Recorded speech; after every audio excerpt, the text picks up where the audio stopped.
Hello, poet. Welcome to my live stream. And thanks for the thumbs up. We will begin in 3 minutes time. I should begin. Thank you for joining me.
Poet, where are you joining me from?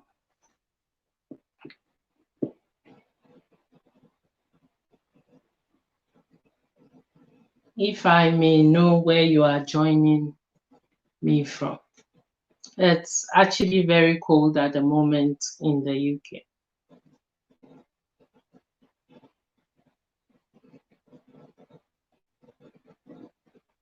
Oh, okay. That's nice to know. Thank you so much for joining us all the way from Jamaica. Thank you so much.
Well, we are also having some rains in between.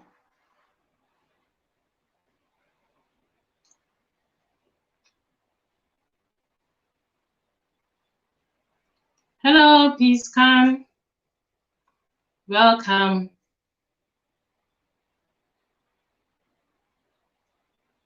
I trust you are keeping well.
Hello, Cheesy.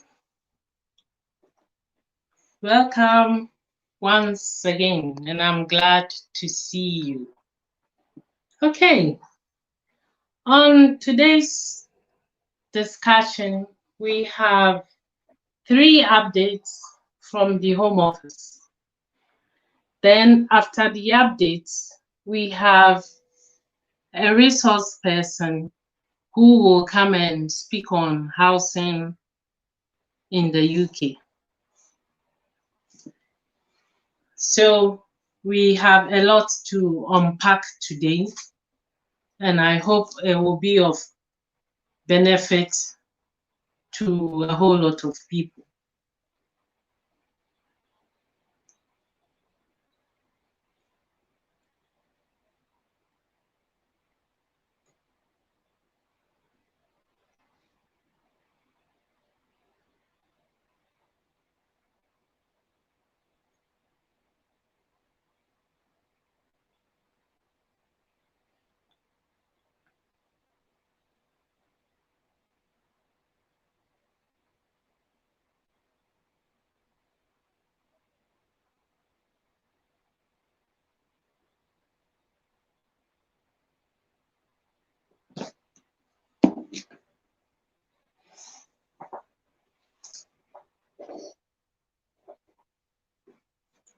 So the discussion and the update for today is that as at last week, the Home Office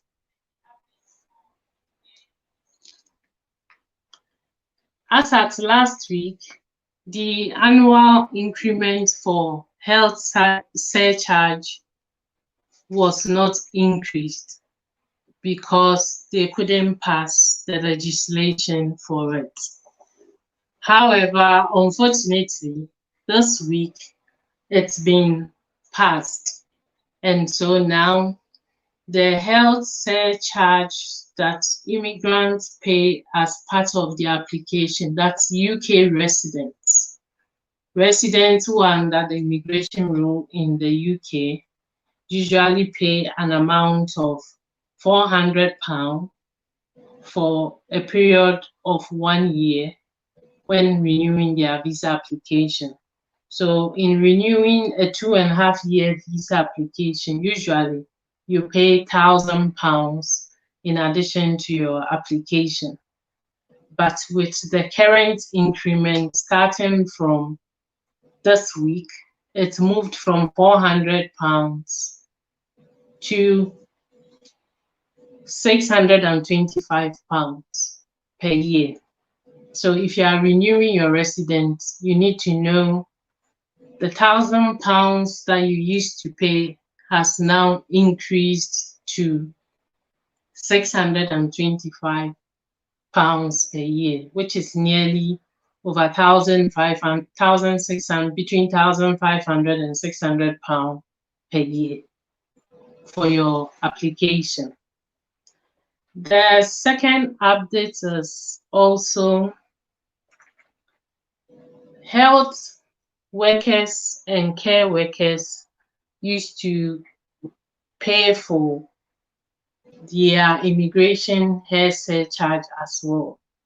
But the Home Office has decided that staff, NHS staff, as well as social workers or care workers will now no longer pay for the immigration health surcharge. So that's good news for NHS staff and care workers. Then to the EU nationals in the UK, the new update is that previously, if you are an EU national and you live in the UK for a period of 5 years, you can switch your nationality or maintain your nationality. So in switching your nationality, it used to take 5 years, but this is going to change to 10 years for EU nationals who are in the UK who want to switch from other nationalities into British citizenship will now have to wait for 10 years before they could make this application. So this is the updates we have for the week. And I know as other people join us, we will continue to update and I'll continue to repeat myself. Until then, we move on to the topic for the day.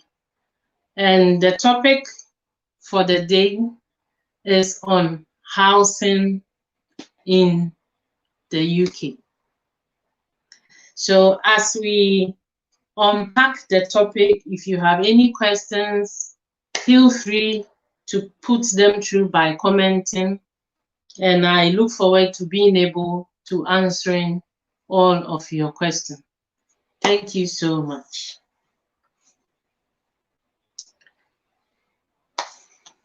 So our guest for today will be joining us soon.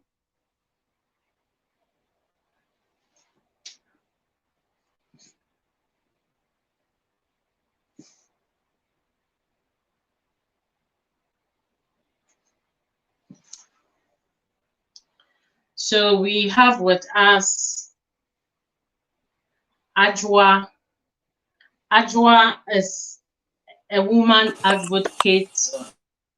Ajwa is in the UK, and Ajwa has all the technical know-how as well as the immigration incorporation into well-being and women's advocates.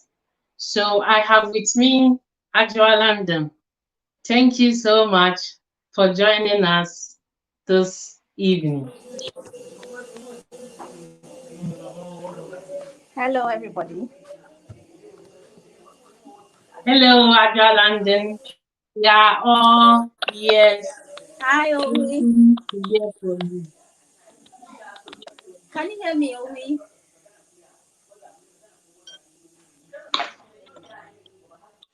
Ajwa, Can you hear me? can Owi. you hear me? Yes, I can hear Owi, I you. can hear you. I can hear you. Sorry, I think the washing machine is making a lot of noise, so I have moved from one place to another. I don't know whether it's still making noise or you can hear me clearly.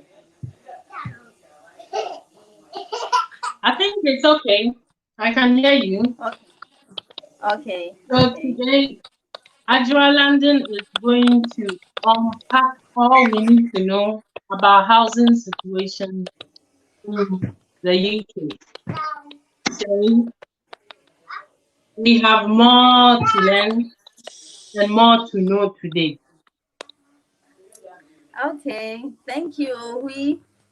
I'm Thank glad. you. So, Ajwa, we have Cheesy, we have Poet, we have Peaceman, we have all you can expect waiting to hear from you. Thank you. So, Thank you. feel Thank you. free. Well, to start with, I want to thank everybody for watching and welcome you all to Owi Insights. So, I Owi. have Ajwa London as my co host for the evening. So, talking about housing in the UK. Most of the times we have so many immigrants who have issues with accommodation, especially after your um, leave to remain is granted. First, they will give you two Mhm. and a half years, and if you are fortunate, they can give you calls to public funds. And calls to public funds includes housing. So all the other things that the government can you can benefit from the government is all summed into the calls to public funds. But most cases, those who get the 2.5 years, they don't get calls to public funds. And then with regards to housing issues, it becomes a bit of a problem. So now let me talk about those who are giving calls to public funds with regards to their housing. But if you're not giving calls to public funds, you can rent a private apartment and you pay fully as a normal uh, person will pay rent. And rent in the UK is very expensive. There can be housing association too that can also grant you accommodation. There are so many ways in getting accommodation, but with regards to the council giving you an accommodation, maybe you are living with a landlord and the landlord doesn't want you to live in the apartment anymore. So people tend to wait till they are being evicted before they are given they take they pack their bags, or if they have children they'll carry their children to the council and say that I am homeless. I am homeless. And it becomes very difficult for the council to give you accommodation instantly. So what you have to do is when your landlord, because a landlord cannot just evict you, but when the landlord doesn't want you to be in the house anymore, he has to give you a letter. Sorry. He has to give you a letter to state in the letter that he can no longer accommodate you in the house.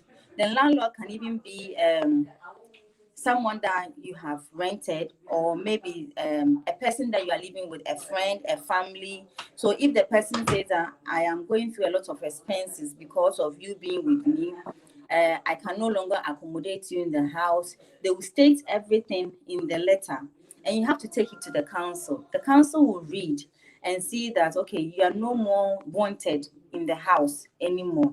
So they will try to ring your um landlord and speak to him and see if the landlord can give them some time to prepare for a place for you, because it's too Right. sudden. If the landlord still insists that I can still no longer, if I say you're going to live with me for the next 1 month, it's really going to make me bankrupt. It's going to make me go through a lot, which means that truly the council needs to do something for you, then they'll have to look for a shared apartment or something just to keep you there for the night, because you cannot be homeless.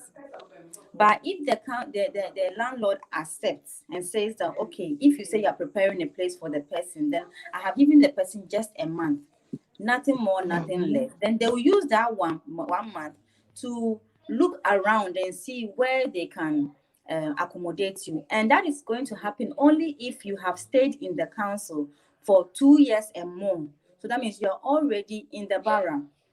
But you have to go through homeless assessment. So they will invite you over to the council and they will go through you. They'll give you an appointment. You sit down, they'll interview you.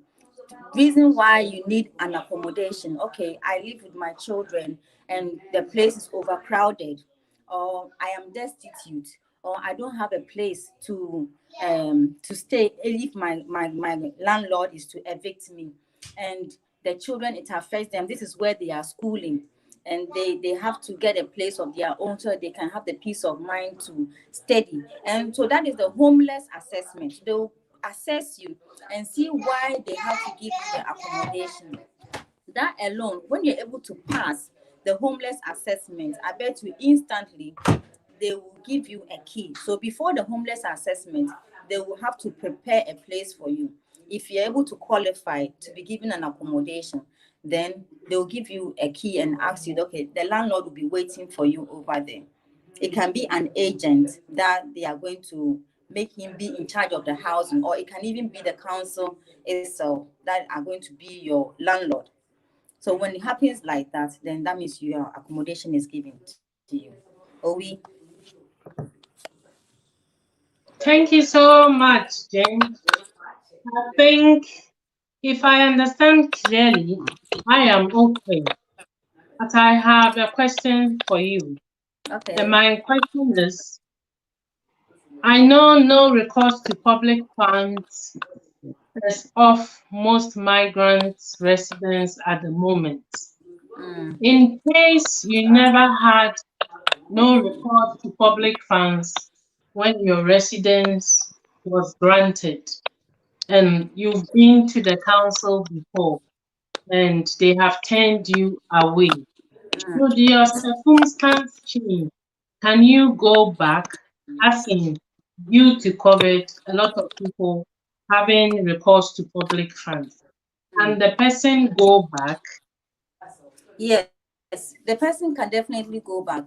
And that is why they are giving so many people calls to public fund, because due to COVID, a lot of things have happened to families, to homes, and so many people have lost their jobs, because if you don't have calls to public funds, that means you have to work. And due to COVID, so many people came home. And how am I going to pay for my rent? How am I going to look for an accommodation if I'm not working? So they'll give you the calls to public funds, and definitely you can go, because these are one of the reasons why they are giving the calls to public funds, so that you can go back there and look for an accommodation to sustain yourself. And especially when you have children. If you don't have children, your situation is different. But when you have children, it becomes a bit easier. Not really 100% easy, but they look at the children to assess you and get you the place. But if you don't have children and you are the only one that they are giving you the cost to public funds, then that one they can give you a shared apartment or a studio flat or whatever, so that you can also be off the street, because they are trying to limit homelessness to the minimal level. So they don't want anybody to be homeless. If you can work and to sustain yourself, then at least you are someone that you can be needed. You are needed in the community, so they can't let you be homeless. Okay. I have a question from Cheesy, and it's up on the screen. If someone is planning to visit London but have no house over there, I assume, can someone get help? How can someone get help? Yes, but I think it's in two ways. We have UK nationals, UK residents, and EU residents. I know that EU residents are also entitled to public funds. So, Cheesy, if I may know, are you a UK resident? Are you an EU person? What's Or the this is just a situation? visit, so that means maybe she just wants to come and visit anybody at all and go back. Or Well, she said her question is she's planning to visit the UK but have no house over. How can someone get help? so if you want to come and visit the UK and you're coming as a tourist, so because most of the times tourist people, they don't really need to have a house before they can come to the UK. So maybe you can book a hotel if you have a friend over this place that can help to accommodate you. You state in your application form that you have a friend that you would want to lodge. That is where you're going to lodge for your time of stay. So they will assess and see if that friend's house is enough to, and maybe 2 rooms or more, if you have a place to lay your heads as you come. So it's not going to put so much burden on the person that you are visiting or the person that you want to lodge for the time that you are visiting. Oh, so she's coming to stay permanent. If you're coming to stay permanent, The explanation changes right away. yeah. So if you're coming to stay permanent, then you have to prove to the commission that I'm not going to struggle if I'm coming to the UK, because they don't want you to become a burden on them. So you really have to prove. I don't know whether what I'm saying is I'm really making sense, because I know that if you're coming to stay permanently, there are so many requirements that you have to go through before you can be given the visa to even come. Because permanent, maybe you're coming to live with a spouse. I know that you are rather the expert in that side. Okay, now we will exchange hands. So it comes to me. What I would like to know is what is the current status of the person? The person could be an EU member. The person could be an EU relative coming to join an EU person in the UK.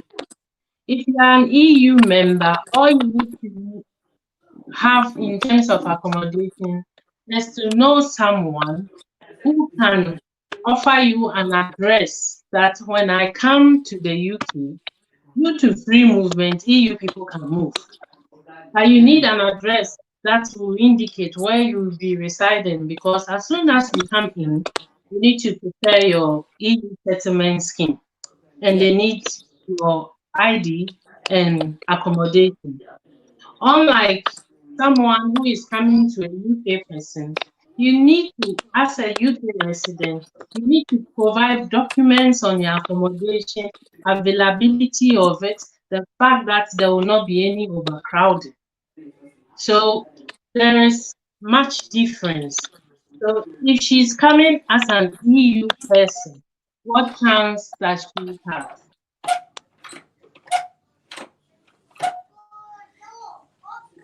Okay, are you asking me? I thought we. Yes, because EU nationals are also entitled to public funds. Yes. And they are also entitled to medical. They need to get the address or where they will be staying. So when they settle, then they can now go to the council for the help. First of all, you need to come in where you will settle, get your settlement application done.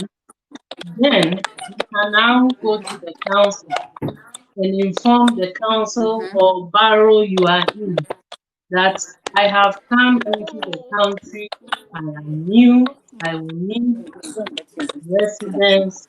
Please help me counsel. No. And you go through all the process that Ajwa just mentioned. Mm-hmm. Then you have to go through the process Ajwa mentioned from the council. That is to put in the Counsel. application, give your reasons. And I think what helps most is if you have children, if you are Yeah. homeless, if you are going to be homeless, do Mm-hmm. not wait till you are homeless before you start moving to the council for assistance, because they do not have the accommodation readily available.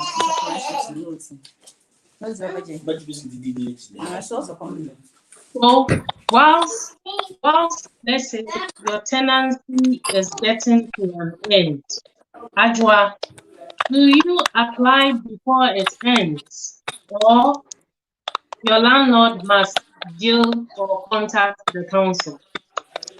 It is not the landlord that's going to contact the council, but you're going to contact the council through the landlord. So if no one is evicting you, if you have somewhere to stay already, the council will say that you already have a place to stay. So it's only the landlord who is going to help you to prove to the council that you are going to be homeless if he evicts you. And in the letter, he's going to state that he's going to evict you. And the eviction starts on this day. So if there's no landlord for him to state that you're going to be evicted, the council will never believe you and they will not take you serious. Okay. So the landlord is not going to the council on your behalf, but you will go to the council through the landlord. So the evidence, the major evidence is the landlord's letter to prove that you're going to be evicted. And we call this threatening homelessness. So you're not really homeless, but you are threatening to be homeless. And they don't want it to get to that level for you to be homeless. So they will start the process and they will speak to the council, the landlord definitely. The council is going to call the landlord because on the letter, the landlord's name is going and number is going to be on it, because that's where they are going to get the evidence that truly what you are saying is true. So if the landlord says that yes, I no longer need you in my house, and as at this date, the person is not more going to live with me, then the council will start their processes to get you help. Okay. Thanks so much. I think that makes it clear. Is there any requirements? Because I know that if you earn certain amount of money, actually, there are so many ways of acquiring housing in the UK. You can acquire a house through mortgage. You can rent a house privately.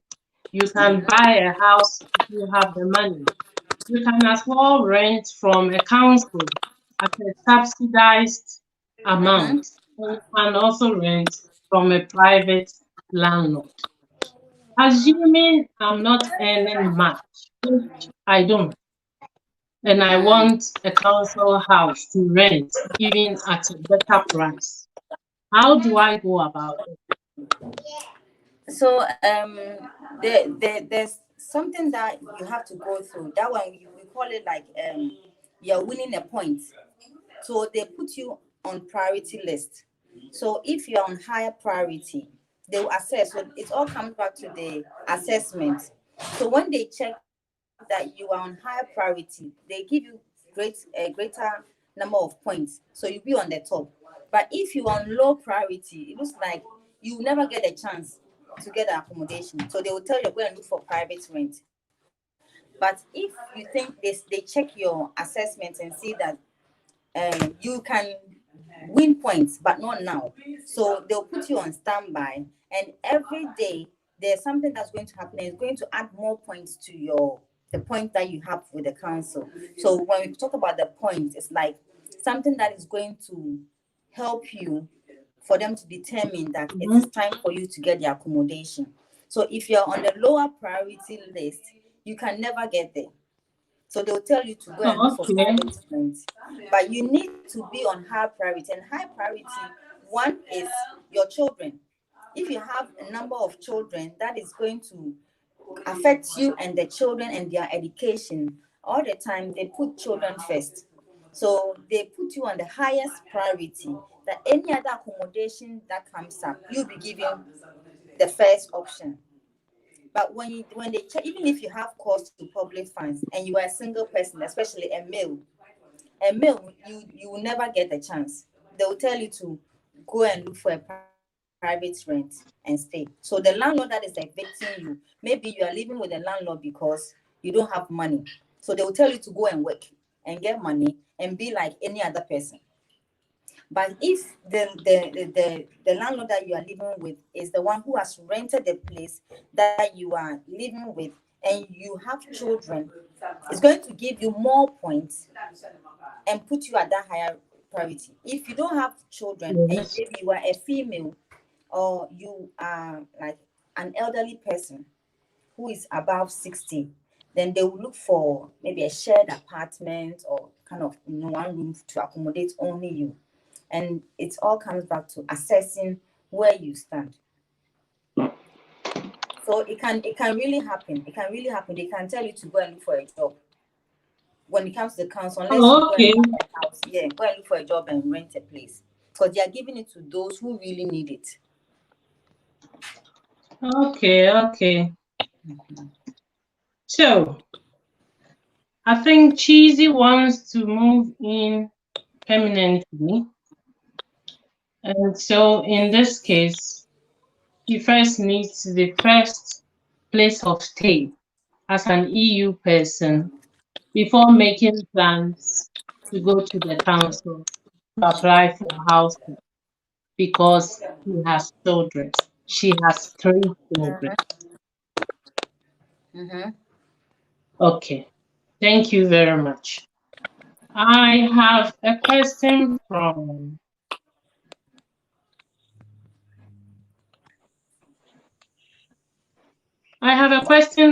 Colin, but that's not housing, that's immigration. So Colin wants to know when the EU movement is going to end. Actually, we all know that UK is out of the EU and just in the transitional phase. But officially, we all know that June 2021 is the cut-off point for free movement of EU nationals and whatever in the UK. So please, it is very, very urgent at the moment that if you're an EU person in the UK, you apply for your EU settlement so that you can continue with your life, work, access all you can before the deadline. Because after the deadline, you will also have to pay and apply like how other nationals from non-EU countries, Africa, all over the world do. So it's very important that if you are in the UK, you make all the necessary effort. Because of how important it is now, it's coming onto the council level to help with the registration. So it's very important. We do not know whether there will be an extension or not. But for now, this is the 21st, 2021 June is the end for the EU movement. So I have another question, and I have some questions displaying on the laptop and some on the phone. So I'm coming to read something that's not on the laptop, but it's on my phone. And the question is, if you do not get a place and your landlord wants to move you out, what should you do? The council does not also have a house for you. What should you do? If you do not have a place and your landlord wants you out of the house and there's no place for you in the council. Yes. Okay.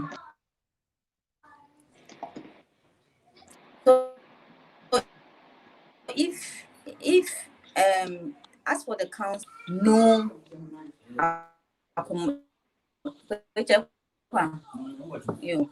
no accommodation at the council, definitely they will look for somewhere for you if it's really Okay. urgent.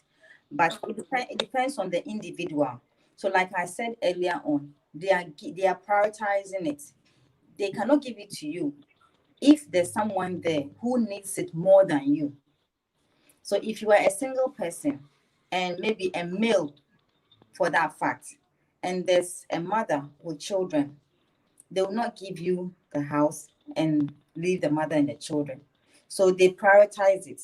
That's why I'm saying that when you go there and they assess you, they will put you to at the level that you need to be.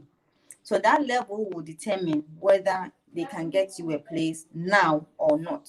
So if the landlord is evicting you, then the only thing that they will tell you is you have to look for a job, get a job, and rent, because there are so many private apartments. As even today, if you want a private place to rent, you can get it. It depends on your money. But if you're not working, you cannot afford to pay for rent. So that's why they will tell you have to get a job. And there are so many ways for them to help you get a job. If you are on benefits and for now you're not finding a job, that one too, there's another process that you go through at the job center. So you prove to them that I'm looking for the job, but I'm not getting at the moment. So they can get you the job seekers allowance and the other benefits to sustain you till you get the job. But Okay. the main thing that they will ask you is you need to get a job, because the council, there is no place for you at the moment. We have prioritized it and you don't qualify at this time to be put on that level. So as time goes, so maybe you can use a year or two to win points. So the points, it's there are so many ways for them to win points for you. So it happens when you're maybe the landlord can let you still stay, but if the landlord is not going to make you stay, then definitely you have to rent a private apartment.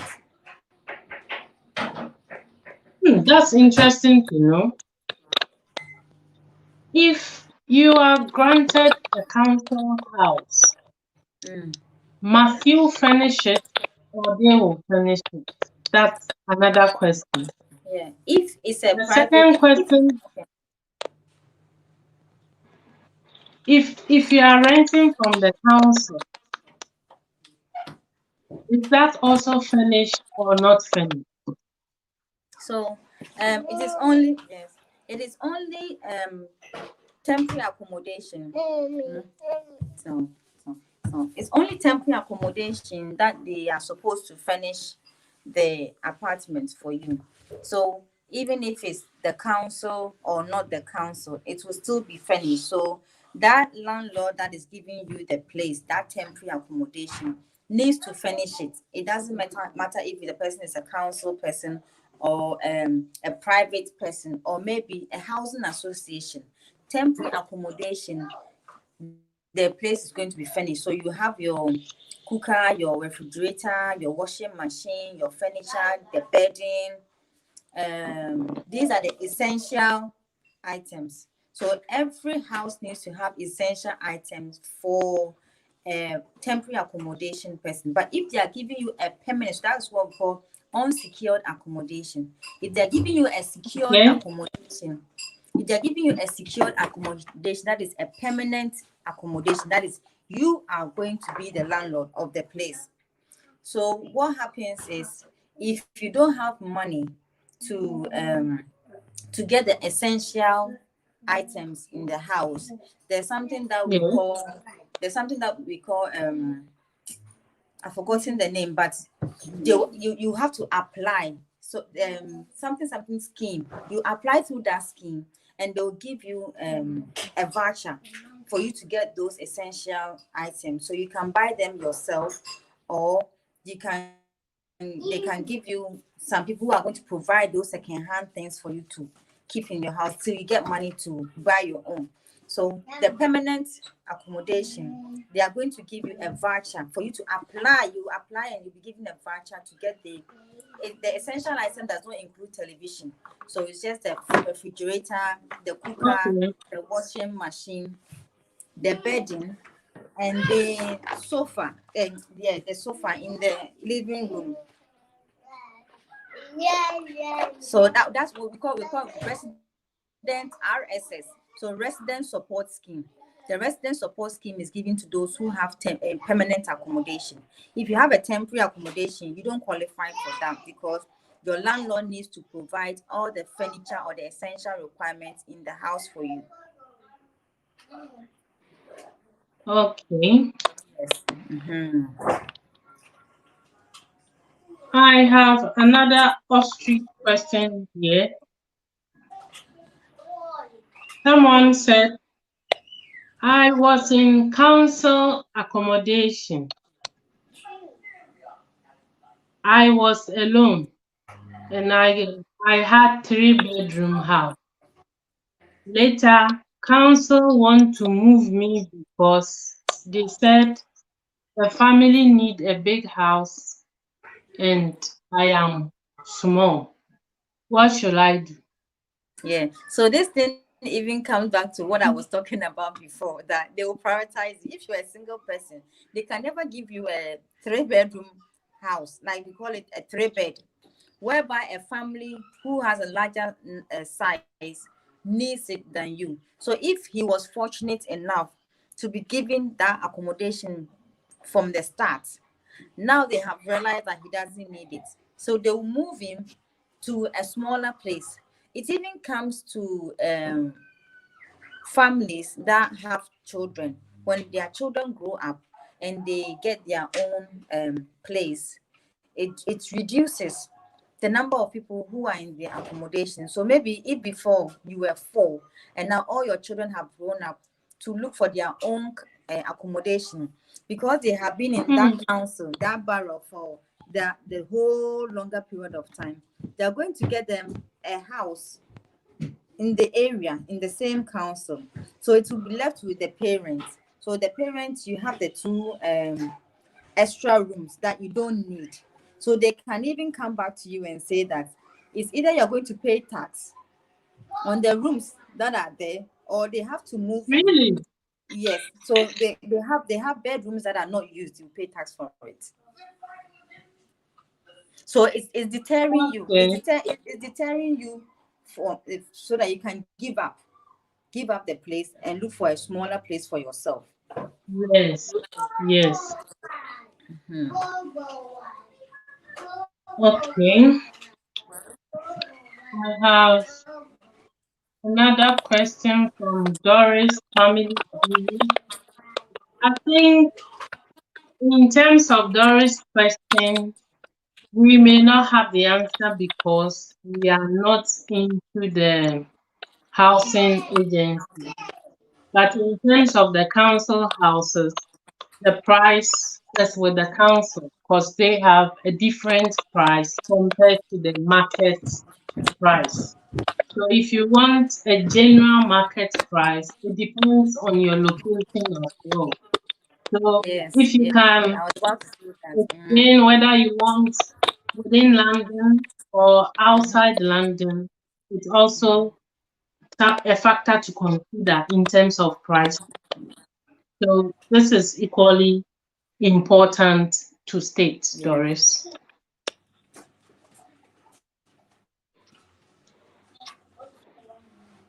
So, Madam Majua, what if I have lived in a council house at a time I didn't have a job and I have now gotten a job and I want to purchase the council house? Is this possible to do? Yeah, it is. So you cannot purchase the house if you are on benefits. if you're on benefits, like the government is already even taking care of you, so you don't have the money to pay for the house, so it's going to be like a mortgage. Okay. You're going to pay it every month. So if you're already on benefit, you don't qualify. But if you were not working and now you are working, you want to purchase it, it depends on the number of years that you have stayed in that council flat. So if you have stayed there for 5 years, they are going to calculate according to the 5 years. If it's 10 years, they're going to put a discount on it. If it's 20 years, so as the years go higher and higher, they give you a greater discount, and the purchase, Okay. the rate is going to reduce.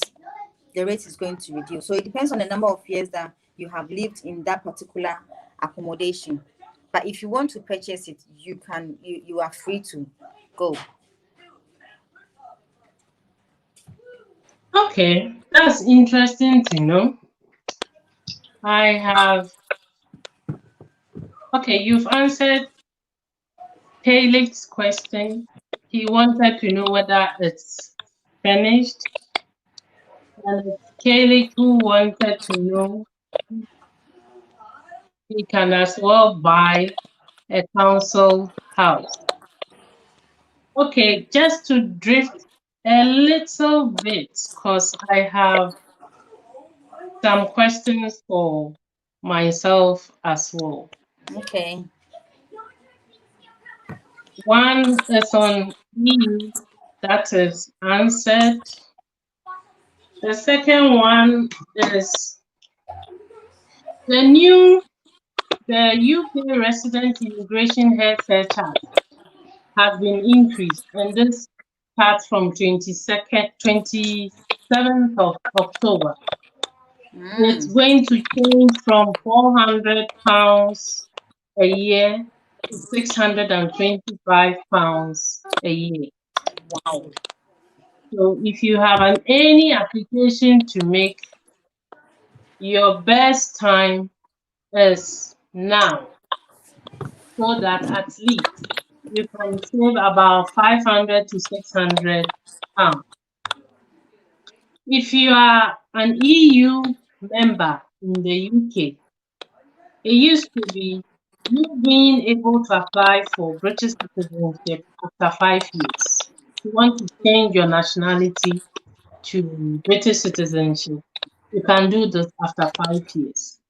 But currently, this has also changed, and it will be going to 10 years. You need to stay in the UK for 10 years as an EU national before you can apply for British citizenship.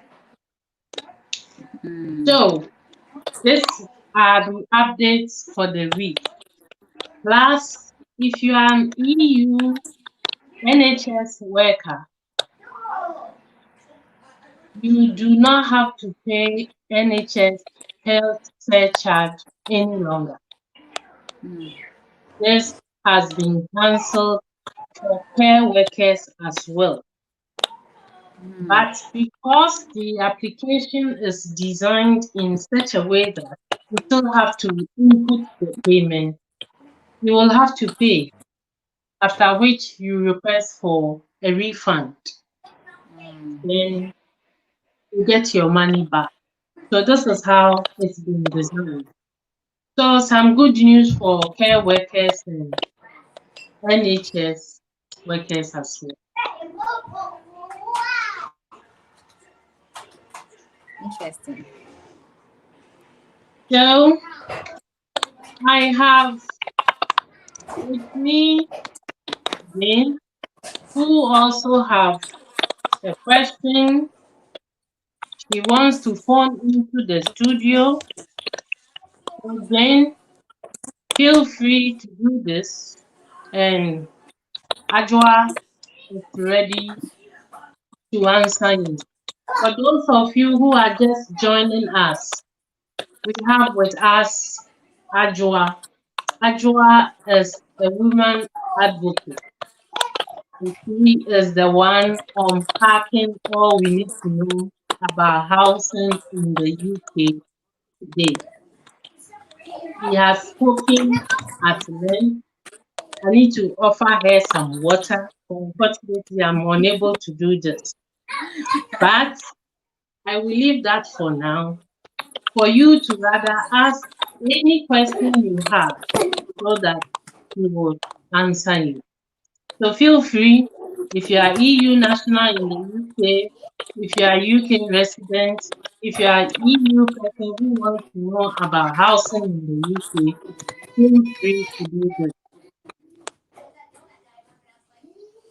My updates for the week is that we have the NHS health centre increase. That's a bit of a disappointment. But NHS workers,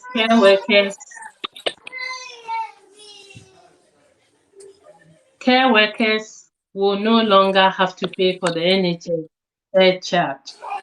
Then, if you are an EU national in the UK, it will take you, if you are EU national in the UK, it will take you 10 years to be able to apply for British citizenship. It used to be 5 years. This has changed as at just No, Tita Faku.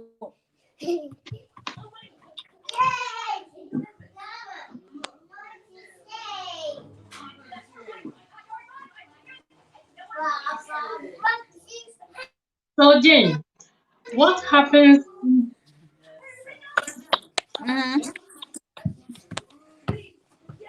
what happens if someone earns less than £10,000 per annum?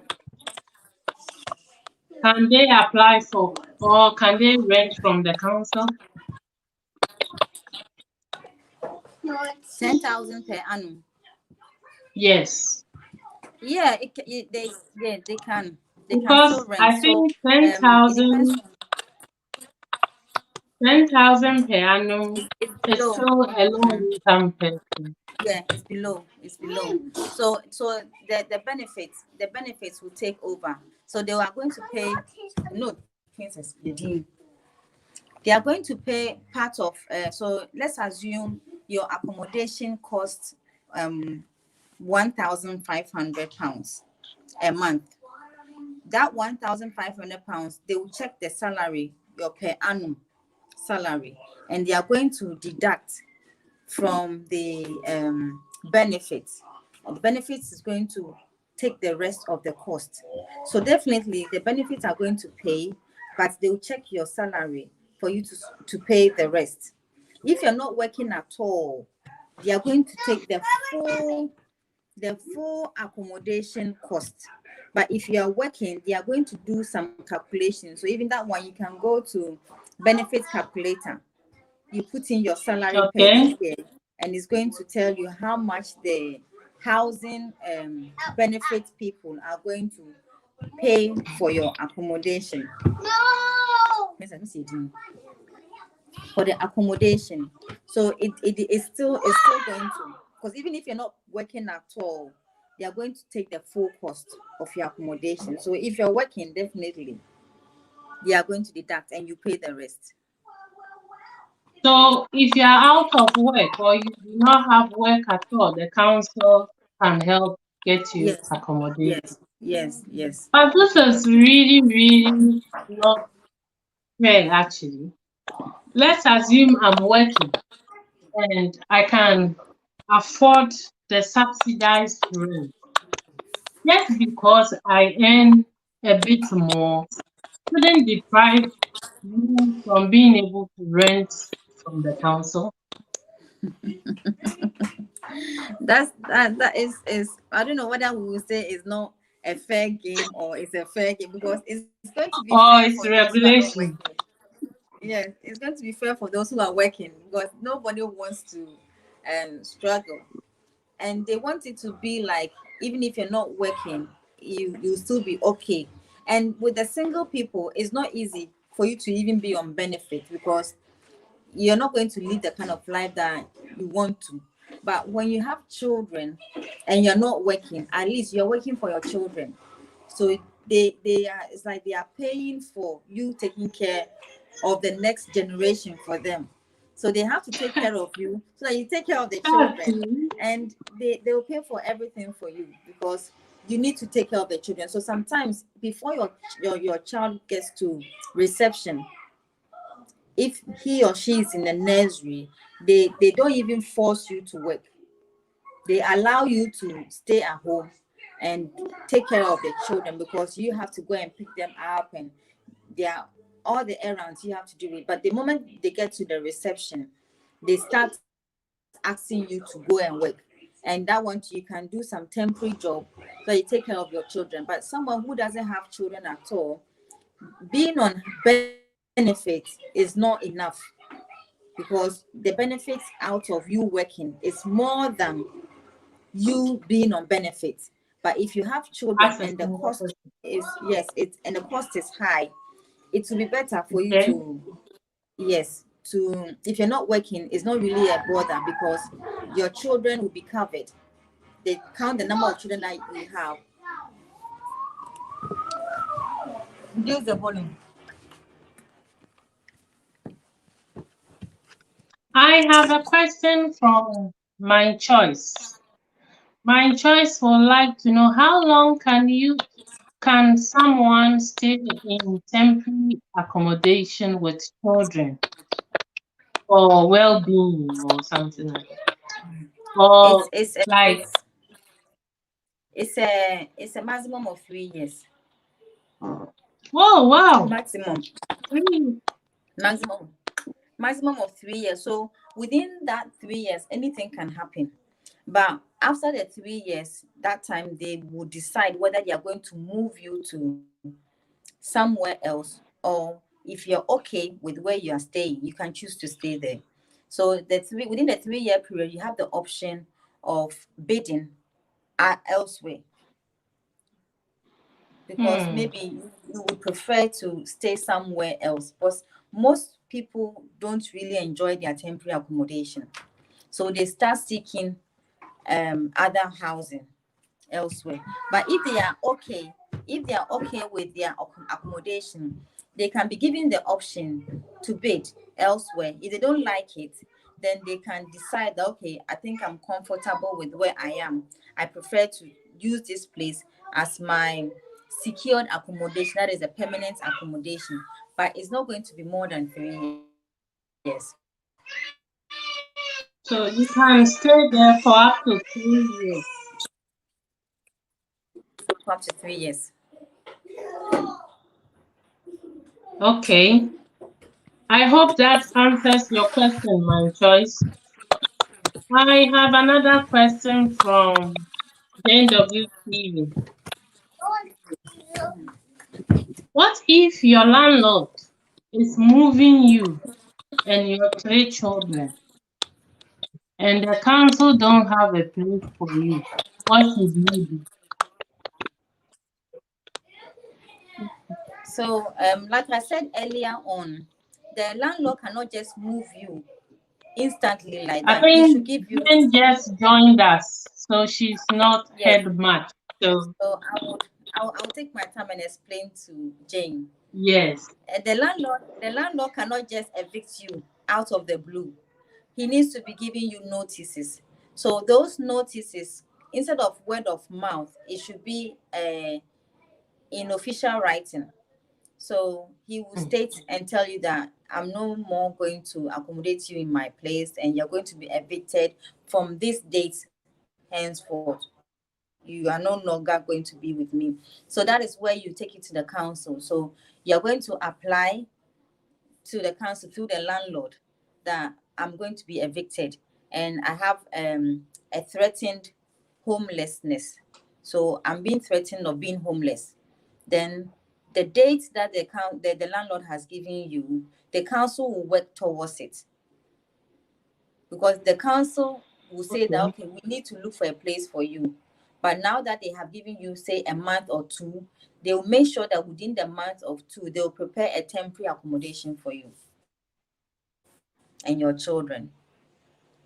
But if the landlord is saying that with immediate If the landlord is saying that with immediate effect, the council will try to speak to the landlord and convince the landlord to give them some time. So they'll tell the landlord that we don't have a problem. You can evict her and the children, but can you please give us maybe a month for us to. So now the landlord is not giving the month to you, but they are giving the month to the council for them to prepare to Yeah, get you a that's better right. place. Yes. That's right. Mhm. Okay. So JW, I hope that helps. My choice is saying thank you, Ajwa. She got it very well, your explanation. I have a question. This is on EU. And that's what comes, that's not coming on the screen, but I have it here. So the EU question is such that the person wants to know, if after EU and he comes into the UK, will he have to pay or not? Okay, I will handle this. The reason why there is a lot of pressure on EU nationals to have their settlement applications completed is that the main reason is to help avoid you being treated as an outsider whilst you are already in the UK. So if you are able to complete your settlement, you continue to enjoy your normal residence you have already or always had in the UK. But failure to do your settlement application, you'll be classified as someone who is now coming in. Yeah. And so you will be subjected to all the new regulations, all the new measures that the UK is now proposing. I think this is so straightforward. If you want to ease this burden on yourself, to just go ahead, do this settlement, and it is done. You can enjoy your life really in the UK. As rather compared to not doing anything, maybe after 21st or June 2021, you are now coming from an EU country into the UK. Right from the border, you can't enter. Right from there, you will have to go back and apply like how an African will apply to enter the UK. So this is the more reason it's being stressed. Undertake your EU settlement. Have this done. Have it completed. You have from now till June 2021. So please, for now, it may not seem urgent, but after June 2021, people will really, really, really struggle. And I'm glad through this program, some people heard the message on going to apply for the settlement. I was happy someone have done it and had the letter confirming their residence. And I was very happy. So that also tells me that I need to continue to hammer on this message so that it will stick until the head goes down. So we are yielding fruits, and that's good. We are here to help our community because the reason why we are even treating this housing subject is that most migrants do not know that if you are about to become homeless, you need to go to the council before your time is due. They wait till the landlord throws them out, then they collect themselves to the council. The council does not have ready accommodation because there's a tour list. So they need to go through as a matter of priority. So if someone have children and they are homeless, they will attend to that person first. before coming to someone who is single and on his or her own. Children, elderly people, disabled people are of priority in the UK. So irrespective of who you are, they will always place priority on these people. Adwa, is that not what the case is? That is it. You're right, 100%. Thank you. So let me see what other questions you have. Okay. Cheesy, the hosts are so busy and Cheesy is assisting us by welcoming all who are coming. Thank you so much, Cheesy. We do appreciate all that you are doing and contributing. It helps us to. Okay, so I have another question, and the question is,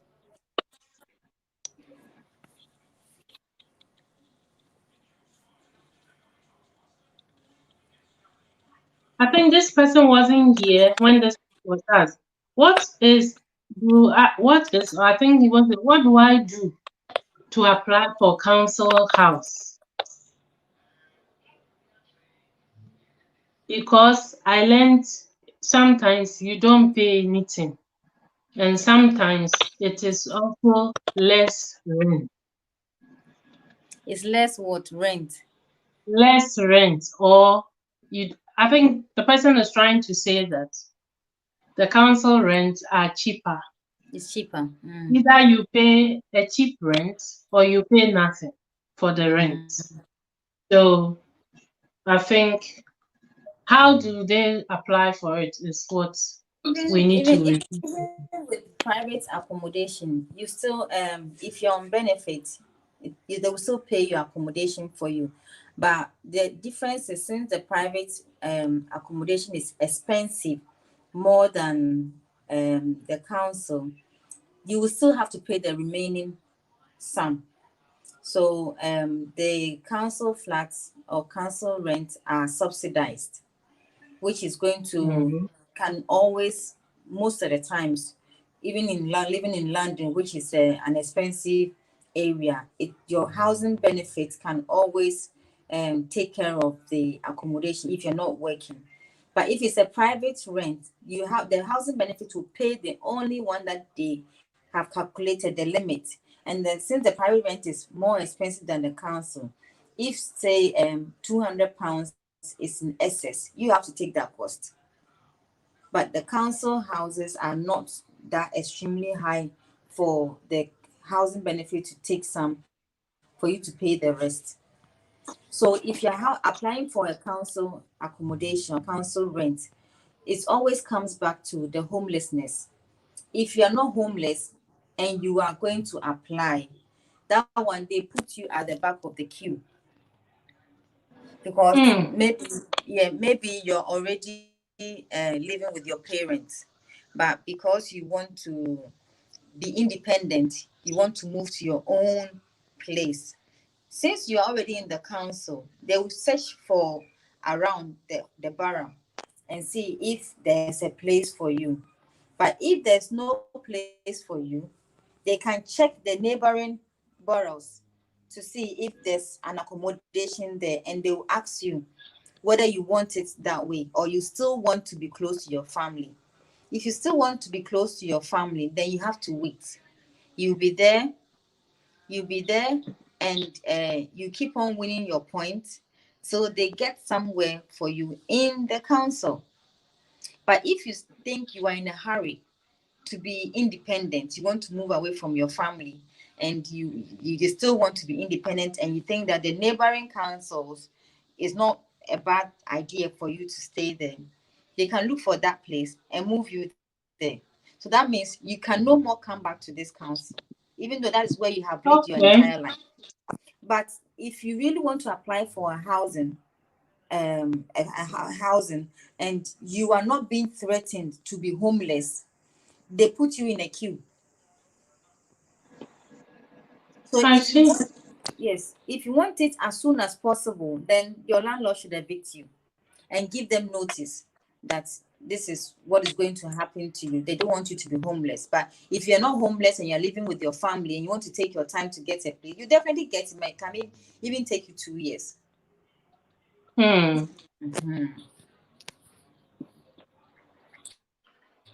I have a question from Jane W. I think you just answered that. I have another one from Mercy Boache. Actually, are you able to read on your side? I have to click on the chat first. Okay, let me read. Let me read it out for you. They say you, according to Mercy Boache, they say you can get council house if you are homeless, but when you then they don't give you. Why? I think So to want to say they say you can get council house when you are homeless, but when you go, they don't give you. I think you know all the answers and all the tricks. Please unpack this for us, Adjoa. So when you go, they don't give you because it's like everybody can say that they are homeless, but they have been trained. They have been trained to. It's like psychology. It's like psychology. So when somebody comes and say I'm homeless, it depends on what the person will show to prove that really the person is homeless. If I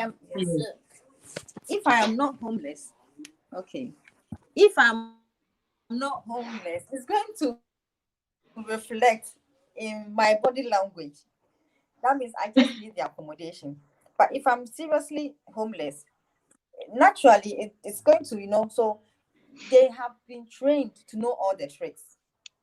So they try to push you too far away to test you and see if truly you are homeless. If they push you and you're not able to prove that, yes, I am homeless, they will see that no. Then that's why it's not that they don't give you, they will give you, but they have been trained to sieve those who truly need it.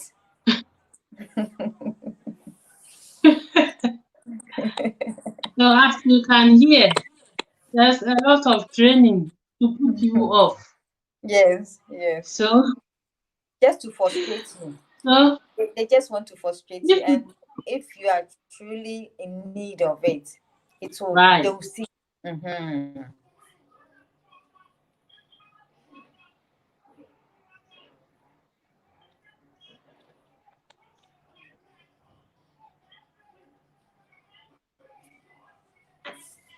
I have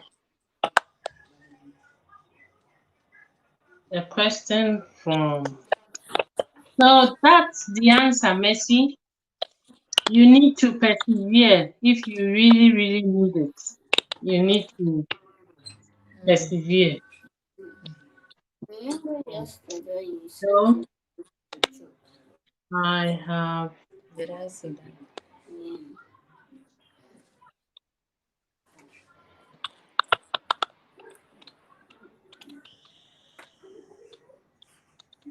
I just received.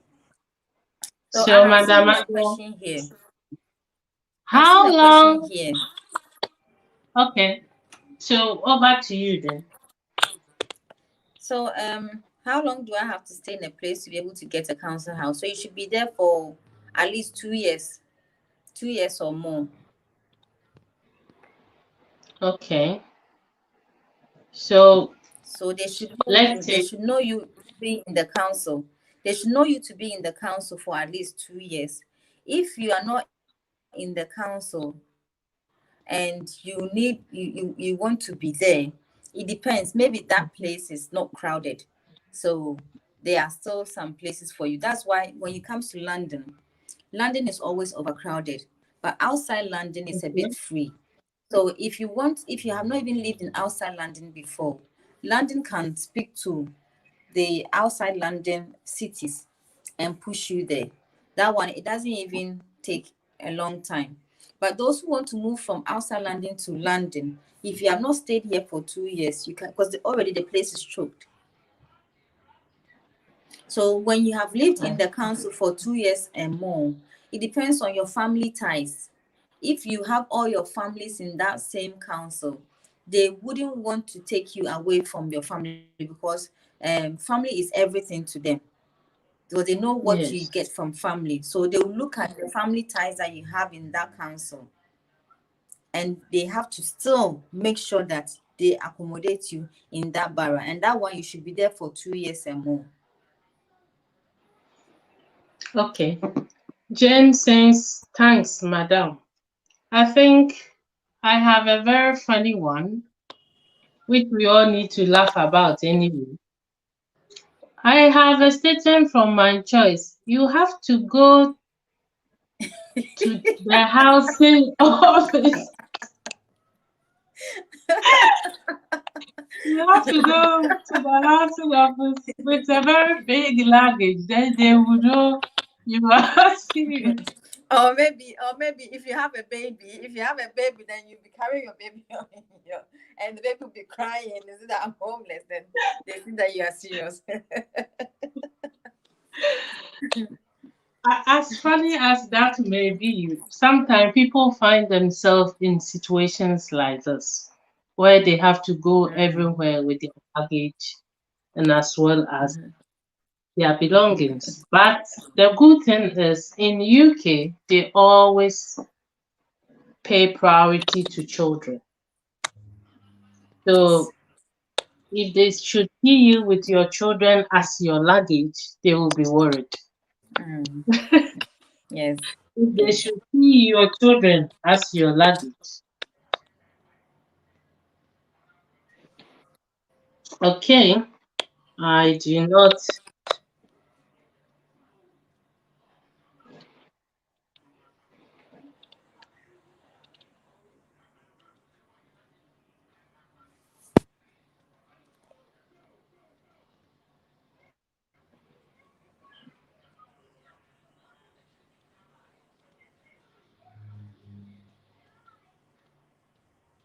I have another one from Caleb. He wants to know, do you have to work in the is it same borough for council house? No, not at all. Where you work does not So it really doesn't. influence. No, where you work doesn't influence your accommodation. Because Okay. if you think you can, if you think you can go to work every day and travel 2 hours before you can get there, and you're okay with it, it doesn't affect them in any way. Yours is to live in the borough, but for you to work, it doesn't really matter at all. So maybe you will consider the fact that it's too far and you look for a job which is closer. If you think that you like your job and you want to be in that job and you move your accommodation to that place, then it's up to you. But the job does not have any influence in your accommodation. I mean, the place of work doesn't have any influence. Okay, Lick, your place of work has no influence, as in your ability to get a council house or not. As long as you live in the community and you have lived there for over 2 years, Yes. is that the case? As long as you've lived for over 2 years, you can make this application. But I don't think it's automatic. It does take time. It does take a lot of time. Okay, now we've spoken about landlords and housing and whatnot. What if you are in a council house and there are damages? Who bears this cost? Because I know someone who was given a council house, but she ended up doing the house up in terms of decoration and everything herself. Is that normal? Yeah, decoration, you have to do it yourself. But it's the council comes in with the repairs.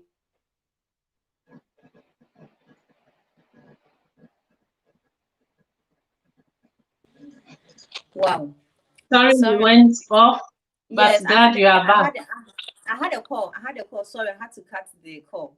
I was starting to scratch my head to start finding the housing answers.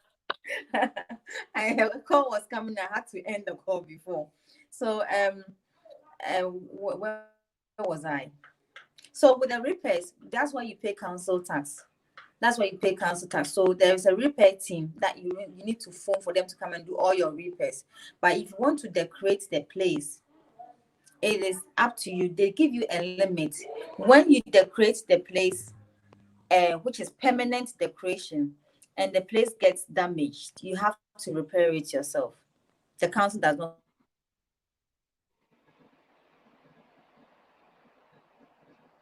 for that. Okay. I'm sorry. I think the call is really disturbing me. Whoa. The call is really disturbing. Okay. Oh, can you hear me? Yes, I can hear you. Feel free to talk. That's okay. So like I said, the repairs, you have to do it yourself if you have done a permanent decoration in your place. So if that decoration ends up damaging the house, you have to repair it yourself. But generally, when it comes to the bathroom, the kitchen, whatever, even the doors, the internal ones, you have to do it yourself.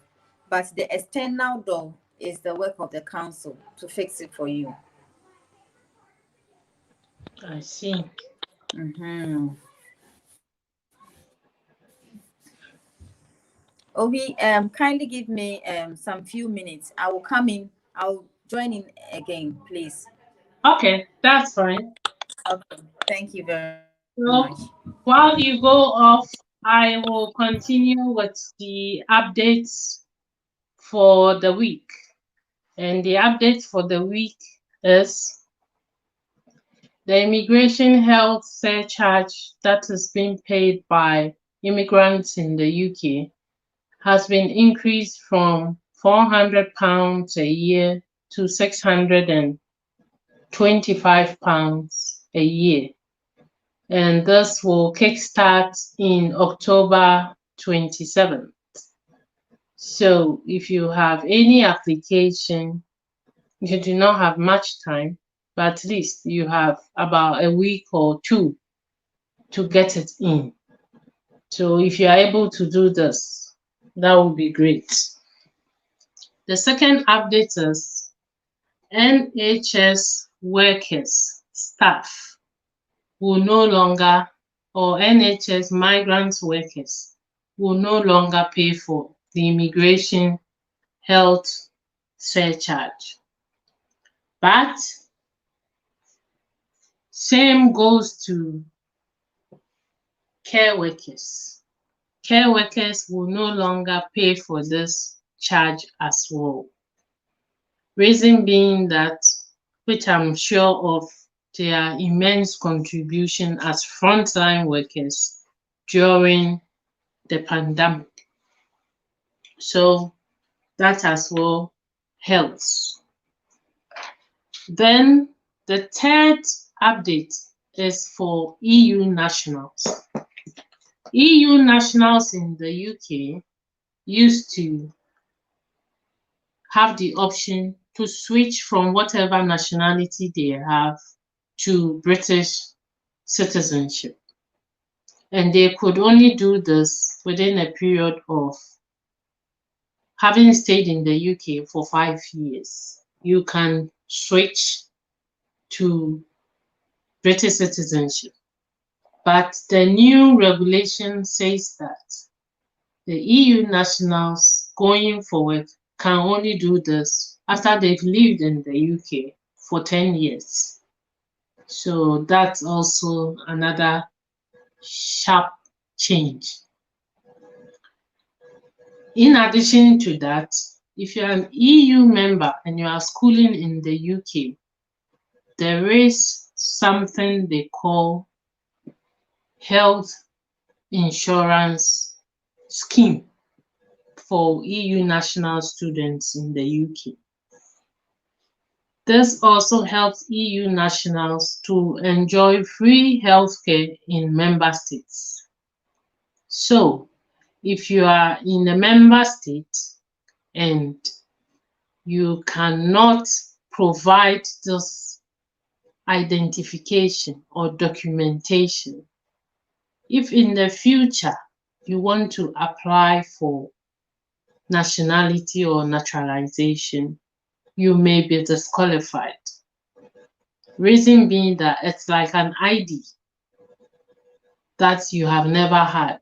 So it may mean that you came into the UK through illegal means.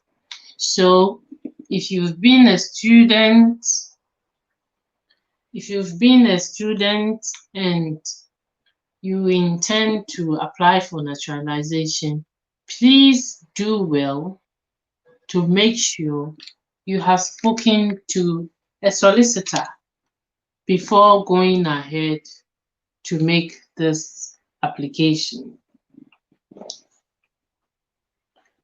If you are an EU member and you are in the UK, you should also try and do some job on and off so that at least you have NHS health surcharge or SNIT number, which will help you reside and also contribute to the economic growth of the UK.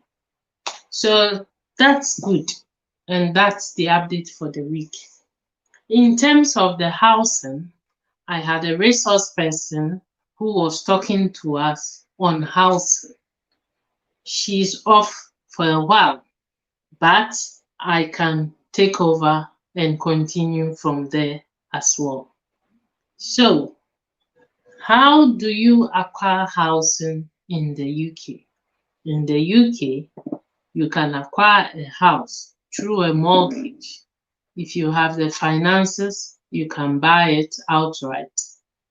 If you are out of work, there's a different way of going about it.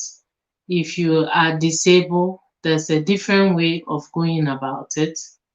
But priority in the UK has always been children, people with disability, and old people. So they have residence for old people and they have old people home. They also try to help families not to become homeless. But the challenge the council have most often is that most migrants will stay in their accommodation till the landlord drives them out before they will go to the council and request for accommodation. This is very wrong. If this happens, the council is not under any pressure or obligation to find you a place to stay. Rather, you should let the landlord put in writing, I want you out my house in 1 month time. Then you take that letter to the council to inform the council, I am going to be homeless. My landlord wants me out this time. When that is done, the responsibility lies on the council to liaise with the landlord to work on how best they can protect you so that you do not become homeless. So the landlord will be contacted by the council, where the council will say, we understand you want Mr. or Mrs. and the children out of your house. But at the moment, we do not have spare accommodations available. So hold on, give us some time. Maybe they will say, give us a month, give us 2 months while we work through this to get them accommodation. So immediately that is established, you are secured somehow to stay in the house, and the council will now be fighting or working on your behalf. Sometimes they also give you temporary accommodation. In the temporary accommodation, that's a place, it can be a house, it can be a guest house, it can be a hotel, and you stay there till they can provide you with a permanent accommodation. Sometimes they can house you in a shared accommodation where maybe different people can stay in a house and share till individually you are given a place to stay. So this is really, really important that we take note. Until you move out of a house, when a landlord wants you out, please try and tell the landlord to put it into writing. So and so tenant, I want you out of my house this day because you are no longer, or you are not in the position of paying for rent, you have lost your job, your children are also losing income. Then that is what you take to the council.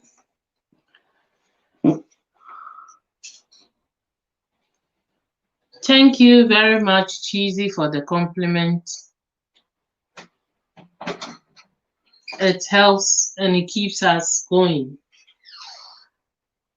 Yes, Jane, it's not easy. Nothing comes easy. So if you don't make the effort, excuse me.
Sorry, I had to go away, but I'm back now.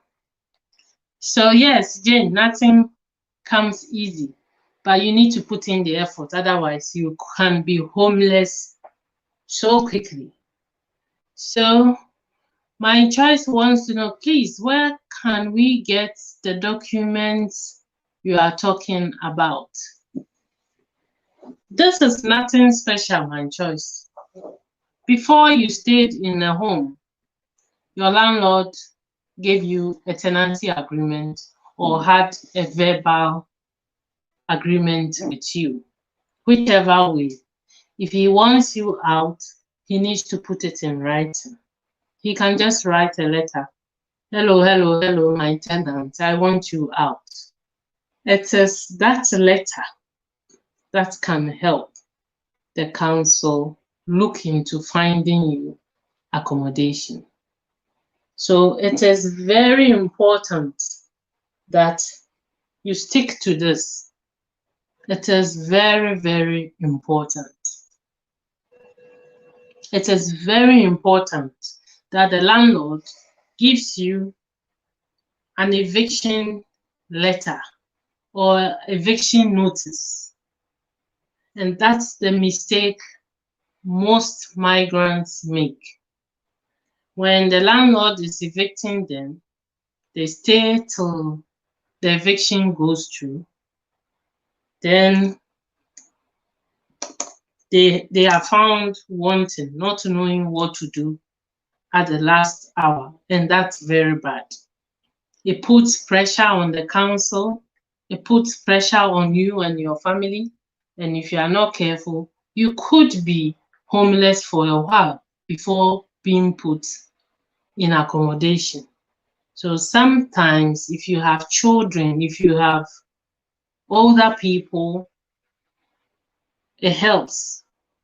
But whereas you are just a single man or a single woman, it really doesn't put you in any better standing. You will struggle. You will really, really struggle. But if you have kids, they are always a priority in the UK. If you have disability, you are of priority. If you have lost your job, if you are an old person, yes, your interest is very high. So I hope that helps, my Joyce. I have another question from Whiskey TV. What documents should I provide to buy my own house?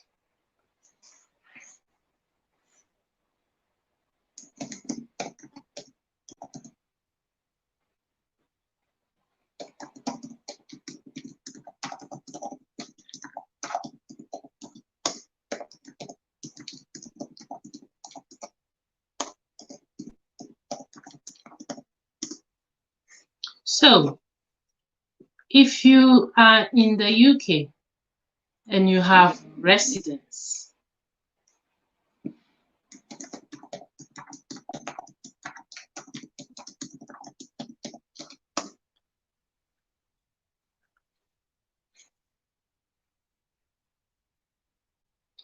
if you have one, you need to be a resident in the UK.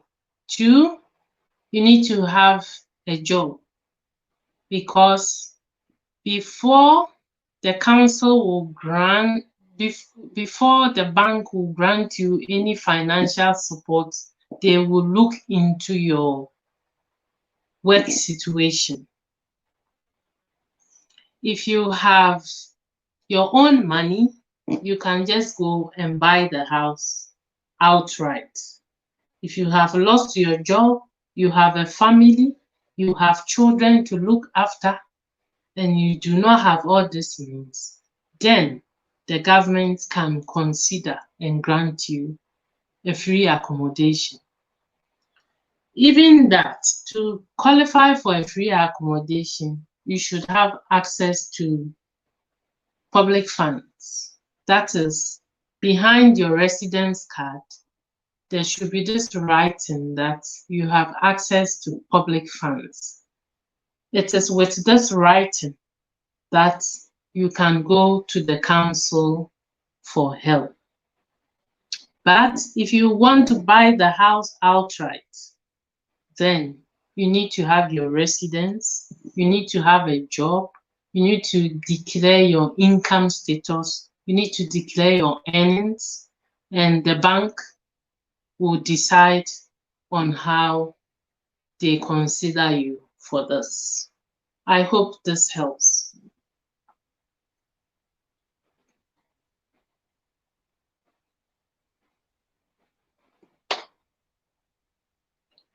So I have a question from My Choice.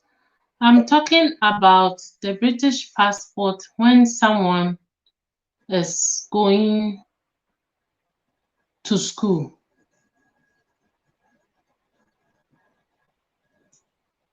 If you are,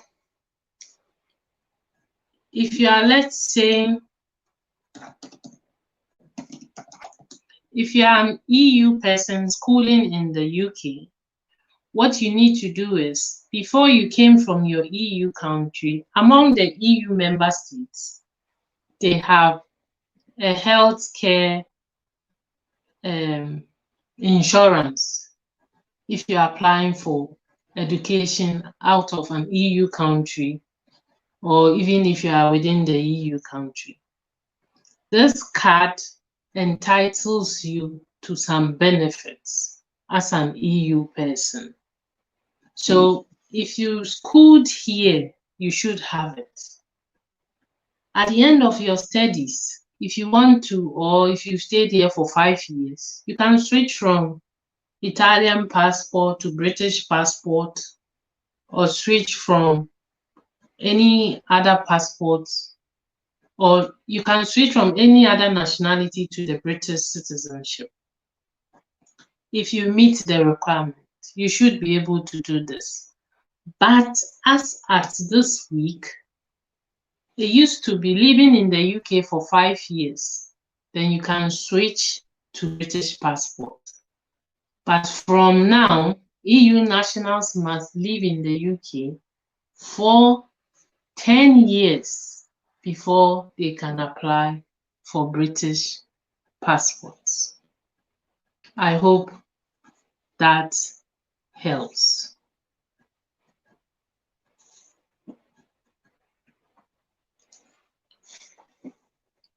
Okay, wisdom. In the UK, advance can be between, let's say, 10% or 5% of the actual rent. So let's say if you are buying a house of about £400,000, you need to have a deposit of about between £20,000 to £40,000 as your deposit. But there is also a government scheme that helps people to buy a house in the UK.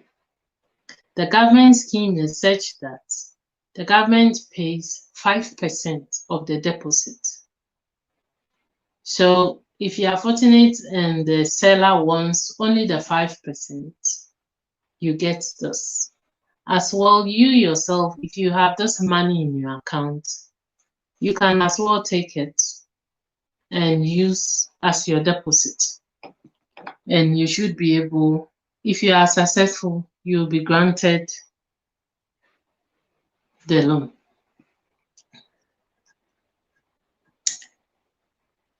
Hello, Mirabel family. Hello, Benny's Royal Network. Hello, Doris. Thanks so much, and I'm glad to see you all here. Feel free to ask any question if you have one. If you want to phone in, I can put you through. If you want to ask a question, you can type it through. But today's update is on EU nationals in the UK. UK health surcharge increased, and that's effective 27th of October. NHS workers and care workers do not have to pay for immigration health surcharges anymore if they are in the UK. EU nationals can no longer apply for passports, British passport, after 5 years. This has been changed to 10 years. I hope this helps, and I hope some knowledge has been shared as well. So, and how should I draw? And how much should I do? My choice.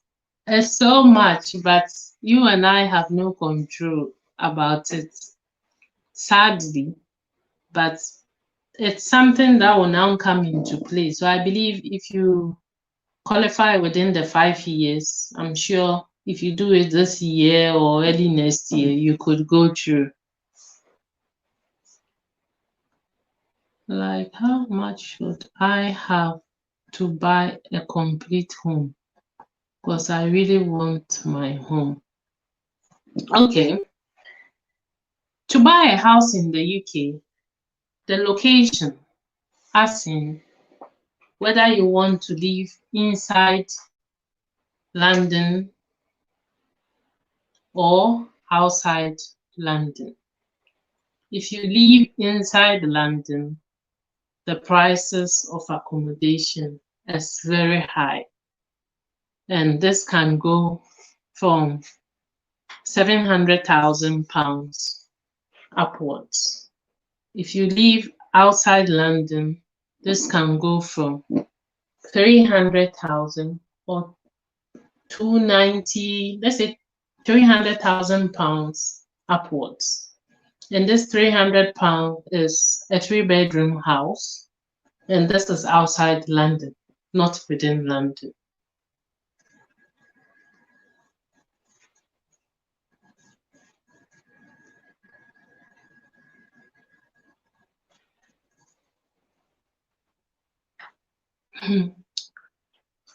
As long as you will get your naturalization, is also good compared to if it was cancelled outright. So, all too soon, we will have to be wrapping up.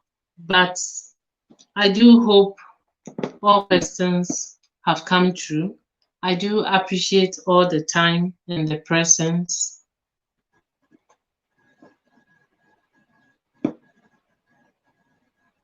And I hope I have been able to answer all your questions.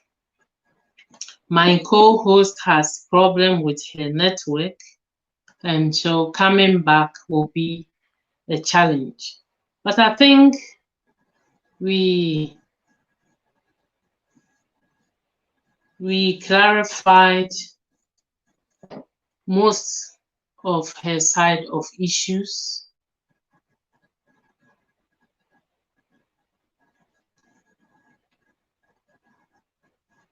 In terms of the housing and the updates. I have another question from Whiskey. If you are EU national and you do not want to apply for British nationality, what would happen after the 10 years? No. Let's take, for instance, you have a Spanish passport. You are an EU person and you come to the UK. As long as you have settled in the UK and done your EU settlement, you are not under any pressure to change your nationality. That's entirely up to you, whether you want to change. And this is what happens. If you want to change your nationality, the new regulation is that you will have to stay in the UK till after 10 years. Formerly, it used to be EU national in the UK. After 5 years, you can apply for British citizenship. But the update as of this week is now 10 years, which is a lot, but you still get it anyway. If you don't want to, you are not under any pressure at all. You can continue to enjoy your nationality and your stay in the UK as normal. I hope that helps, Wisdom.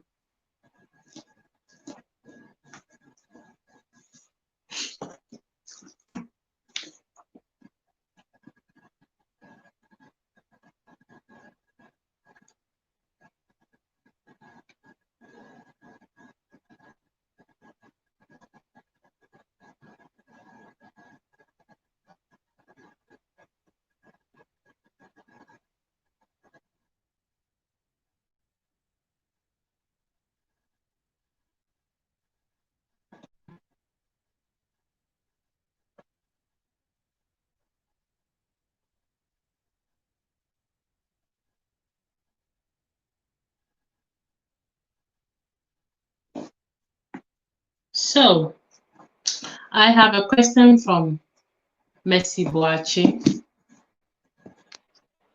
Mercy wants to know, will EU settlements in the UK application be extended?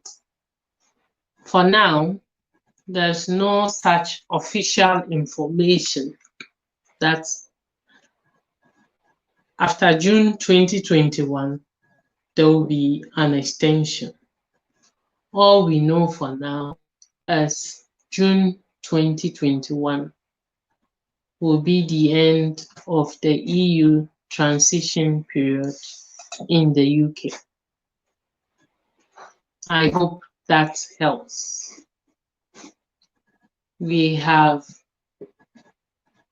Let's give ourselves 20 minutes more to end our session for today.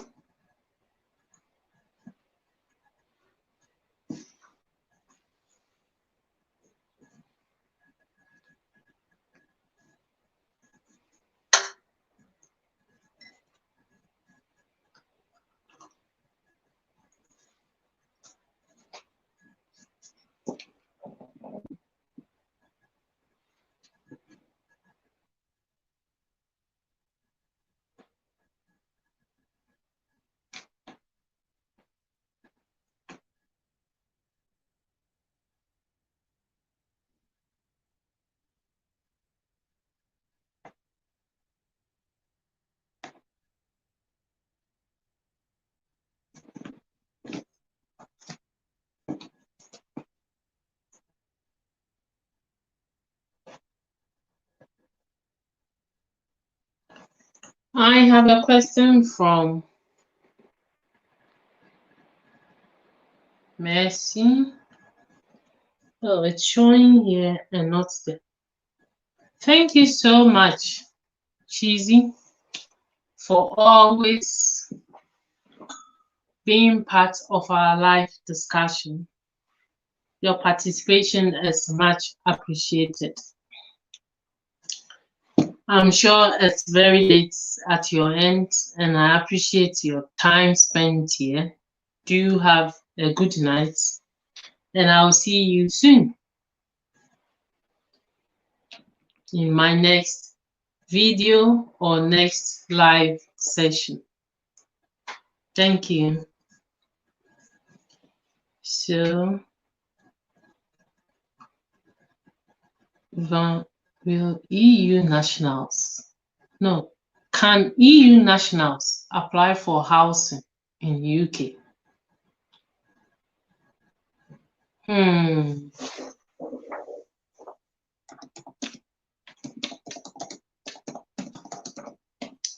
EU nationals have some sort of benefits, but until you do your EU settlement application, you will be limited in your benefits. So when you come into the UK and you can produce an address or a place of residence, it is with that address that you can start processing other things to settle down in the UK.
I think all too soon our session will be coming to an end, and I appreciate all of you for partaking, and I believe we've all been able to share some knowledge. I will end off today, and I look forward to coming your way, same time, same place, same venue, next week, Friday, God willing. Thank you so much for your support, and I look forward to seeing you all once again. Okay. Before I sign off, I have questions.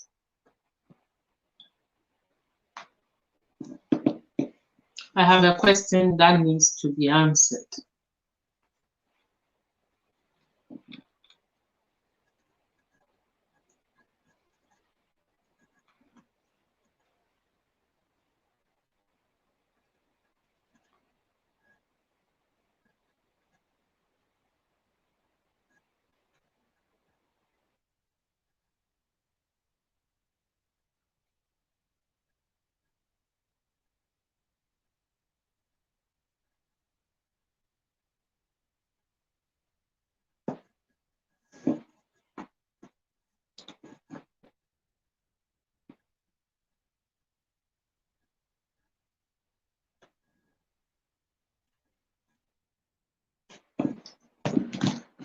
So I have a message from Mercy. Mercy wants to know how much the exceptional visa is. For those of you who do not know what the exceptional visa is the latest permit to cushion residents or temporary residents or people on holiday who are stuck in the UK for some reason. In order for you not to be classified as an overstayer, this exceptional visa helps you to get your residence.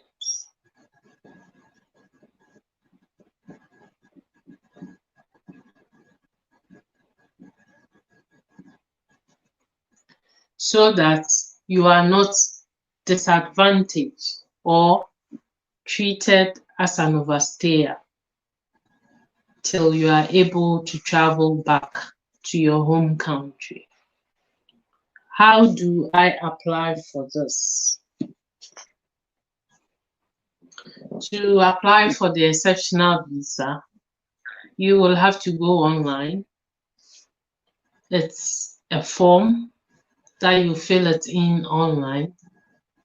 After filling it in, you send, and when this is sent,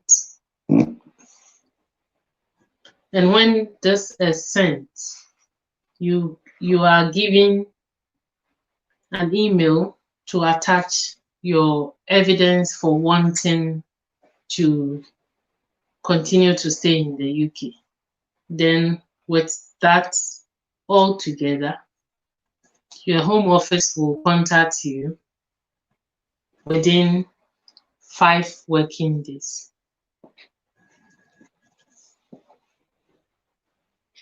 Hello, Jenny. Welcome to my live stream. I'm so happy to see you this evening. Thank you so much.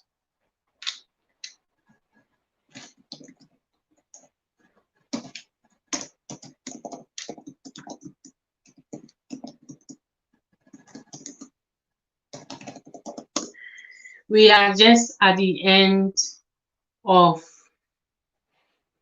the session for the evening. So I have 5 more minutes to sign off. Okay, let's make it 10 more minutes and we will say bye-bye to each other. So today we were discussing how to get or apply for housing in the UK, and also the updates for the week.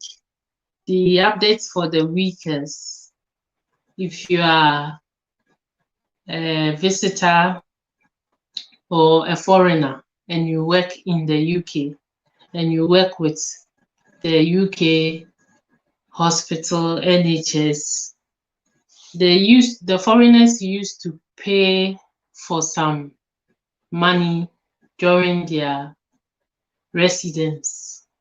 The new update for the week is that you do not have to pay for this if you are a UK or if you're a foreigner working for UK Health Service. You do not also have to pay for this if you are working in the UK as a care worker. So these are the updates for the week. And also, if you're an EU person, you do not have to wait until the end of June 2021 to come in. You can come in now and apply for your settlement and stay. Thank you so much for joining, and I will say bye for now, and I look forward to coming your way again. Thank you so much. Bye, Kids TV. Bye, Jenny. Bye, everybody. See you next week, and hope to see you in my latest videos as well. Bye.